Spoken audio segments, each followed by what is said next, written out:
Right, if you're just tuned in, this is Breakfast Central on News Central. And we'll begin with the breaking story from Nigeria, where Nigeria's Yoruba separatist leader, Sunday Adeyemo, popularly known as Sunday Igboho, has been arrested. And he was arrested in Benin Republic. This is weeks after he was declared wanted for allegedly stockpiling arms. Now, Igboho was arrested by security forces at the airport in Benin's capital, I beg your pardon, Cotonou, just last night as he was about to board a flight to Germany.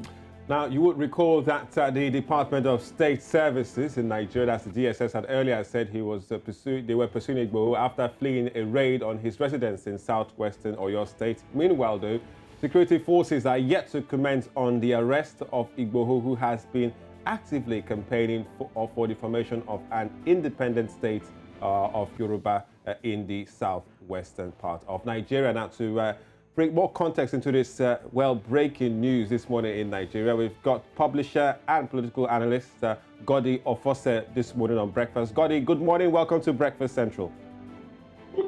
Good morning. Good morning. Thank you for having me here. It's nice to be here. Good morning, Godi. Now, looking at this breaking story and with the information we're getting from Cotonou, Benin Republic, now he was just arrested less than 4 or 5 hours ago. What do you make of him wanting to leave Africa via Benin Republic?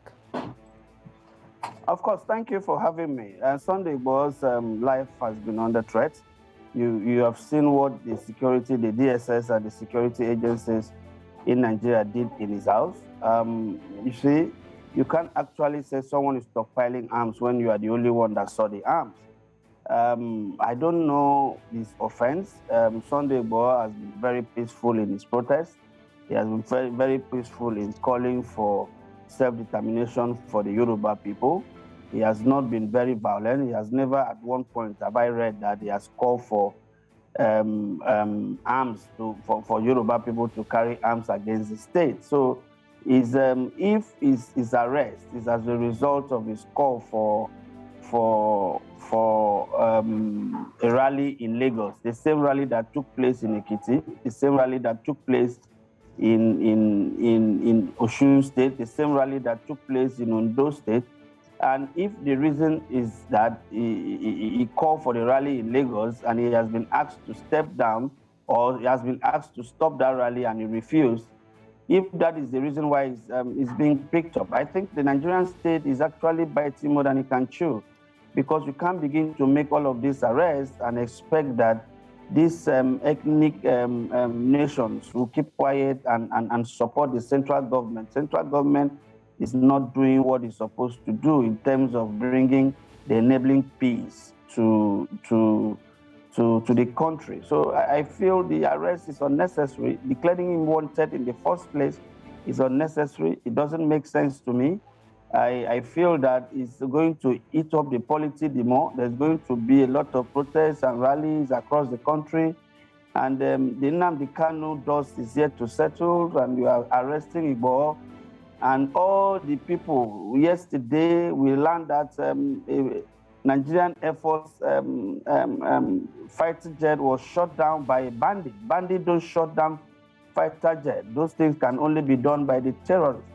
And we still continue to call them bandits. So there is this kind of misgiving around the country as how this thing is being managed. I think, it's unfortunate that Igboho is being picked up.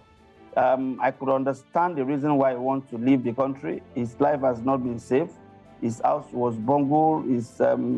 People were killed in his house. So if people kill in his house, he's a human being. He could fear for his life. Trying to run to a safety place to hibernate, then maybe make a statement from there. So if he's been arrested, well, he should be put to prosecution openly, and he should be judged openly. It's not something that it shouldn't be one of the political prisoner again that will be locked up forever. You are aware of El Zazaki. He's been there since 2015. No case brought upon him. Nothing has been done. Now, all right, Godi.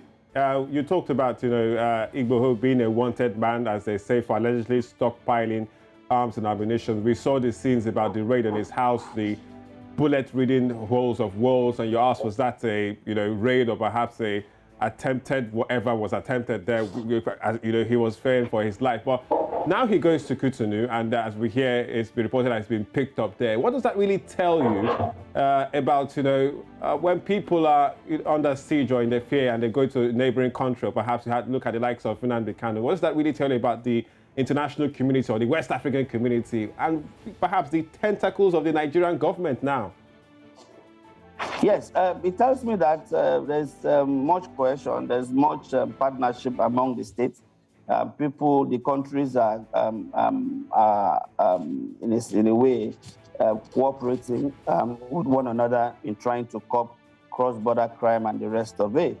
The essence is that, for me, the import of all of this is that the Nigerian security agencies have been pretending, have been feigning ignorance, have been saying that they cannot do anything about those who are causing problem up north, especially in the northwest and the northeast, and they cannot arrest them. And I'm asking myself, and you are beginning to make serious arrests from people who are not fugitive, as it were. They are not hiding from people.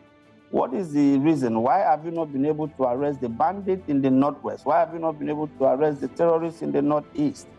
The Shakarawu, before he was allegedly killed by one of his own, has been in the pictures, have been there. Nobody has been able to pick him up. What is the problem? Does it mean that those who genuinely call for self-determinations are now the terrorists, or those who are miming and killing and shutting down the Nigerian aircraft in the northeast, in the northwest, are the ones that shouldn't be arrested? So I feel, yes, despite the fact that there is this increased cooperation among the West African states, especially, and in Africa, as in the case of Nnamdi Kanu and the rest of it, I feel that we should be very upright and live up to expectation in terms of equity. Yes, crime is crime. It doesn't have coloration. It doesn't have faith. It doesn't have ethnicity.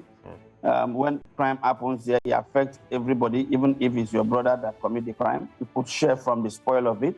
So I feel that whatever happened, Sunday Igboho case, I am in Yoruba land. I have also followed his antecedents. He hasn't been a very terrible person. He hasn't called for harm against the state. What he is doing, what the young man is doing, perhaps a lot of people may have concern about how he's going about it. But I don't think it should be picked up. I don't think it should be treated the way it's being treated. He has not been officially invited to the police stations. And Sunday Igboho was walking around the street here, was going around visiting all the traditional rulers in the Yoruba lands and the rest of it. Okay. He wasn't a hidden man. He wasn't living in the forest. So why the treatment? All right, Godi of us, do stay with us right here on Breakfast. We still have lots to talk about as we move straight to another story. This time,